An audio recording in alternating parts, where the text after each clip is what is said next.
Yes. Grand Risings family. Hope this day finds you well, in good health and in good spirits. All right. So first little headline for the day.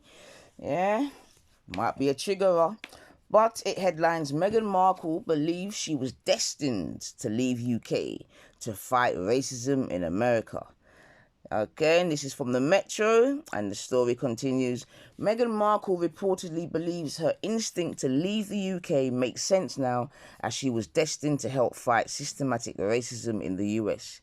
The Duke and Duchess of Sussex stepped back as senior members of the royal family at the end of March, spending time in Canada before settling in California amid the coronavirus pandemic. The former actress has allegedly told friends her gnawing urgency to uproot from England was fate so she could be at the forefront of the anti-racism movement in America.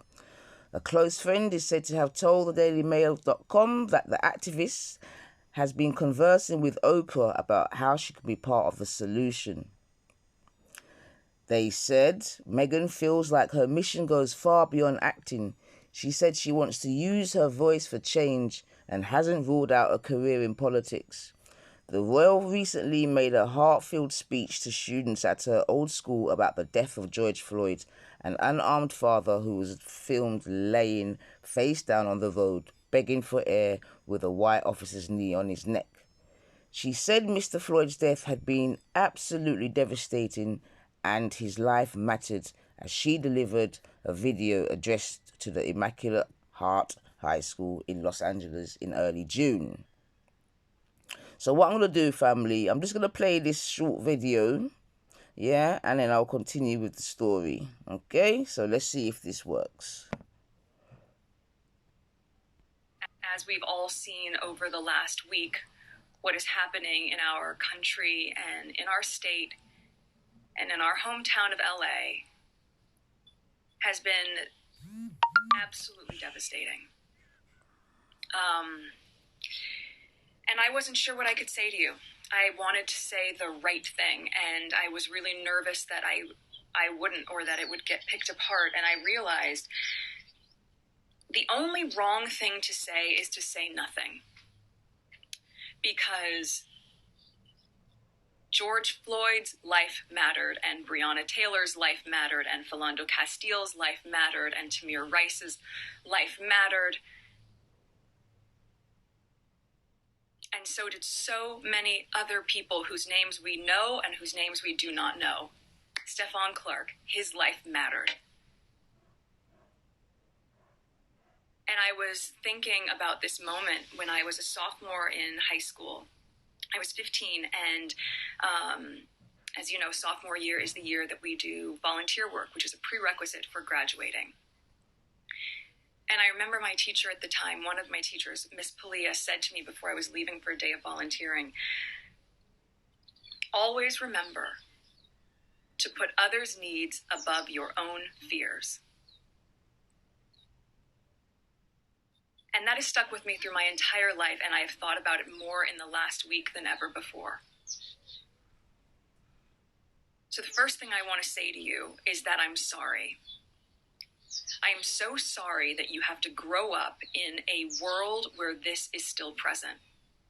I know that this is not the graduation that you envisioned, and this is not the celebration that you imagined. But I also know that there's a way for us to reframe this for you and to not see this as the end of something, but instead to see this as the beginning of you harnessing all of the work, all the values, all the skills that you have embodied over the last 4 years, and now you channel that. Now all of that work gets activated. Now you get to be part of rebuilding. And I know sometimes people say, how many times do we need to rebuild? Well, you know what? We are going to rebuild and rebuild and rebuild until it is rebuilt. Because when the foundation is broken, so are we.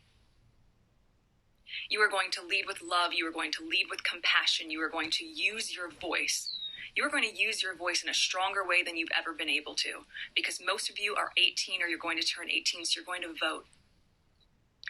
You are going to have empathy for those who don't see the world through the same lens that you do, because with as diverse and vibrant and open-minded as I know the teachings at Immaculate Heart are, I know you know that Black Lives Matter.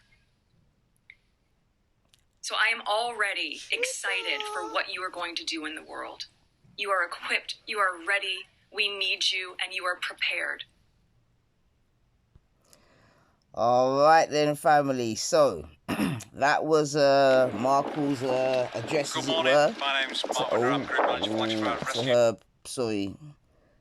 To the young ladies at the school that she used to attend. Okay, so I'll now read on. It says, Megan added she had been nervous to speak out, but the only wrong thing to say is to say nothing. She said, I wasn't sure what I would say to you. I wanted to say the right thing, and I was really nervous that I wouldn't, or it wouldn't get picked apart. And I realized that the only wrong thing to say is to say nothing, because George Floyd's life mattered, and Breonna Taylor's life mattered, and Philandra Castle's life mattered, and Tamir Rice's life mattered. Okay? So the story actually goes on to come basically to affirm what was said in the audio. Okay?